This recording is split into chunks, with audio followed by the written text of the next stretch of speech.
I'm a paramedic. I've been a paramedic for over 30 years. Well, around 30 years. I've been in the EMS field, or in the medical field in general, since '77. And I was a health occupation student in high school. I really didn't know what I wanted to do. And of course I was just a high school student and not a very studious one at that. But there was a health occupations program at the time that I took, just quite frankly, just because I thought I'd get out of a lot of work. And to my surprise, that was probably the hardest class I'd taken the whole time I'd been in high school, but it was the one I loved the most. I was the first guy to ever take health occupations in our high school.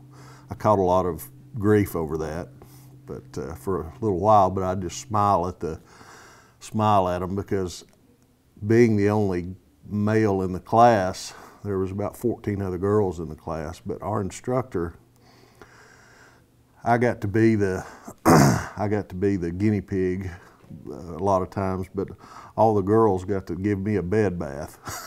I had to wear my gym shorts, of course, but they got to bathe me. Of course, I never got to bathe them.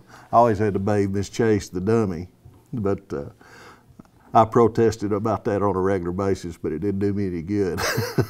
That's my fun story from health occupations, but it got me started on this journey. If there's anything that I could take credit for that I'm proud of, is that I actually started the paramedic program in our county. I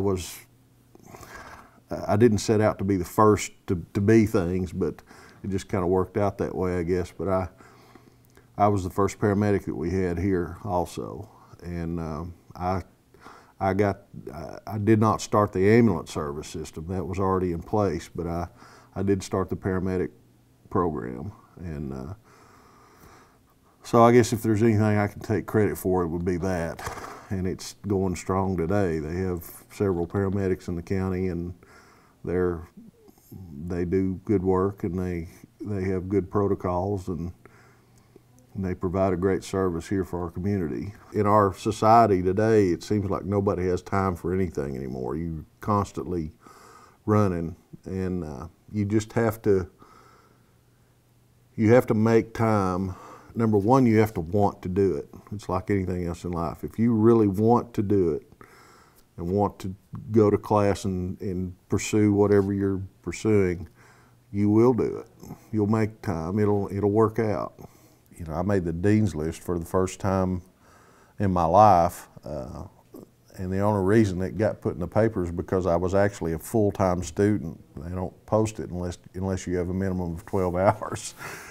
And so that my first semester of nursing, I made the dean's list, and it was great. I have to say, I kind of swelled up a little bit.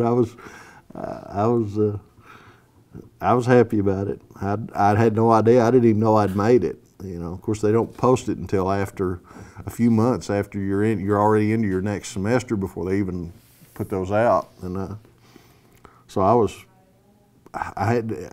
I knew my grades, what I had made for the semester, but I didn't even think about the dean's list. You know, but it's nice. I have to say, it's nice to see that come out. You know, that's pretty good.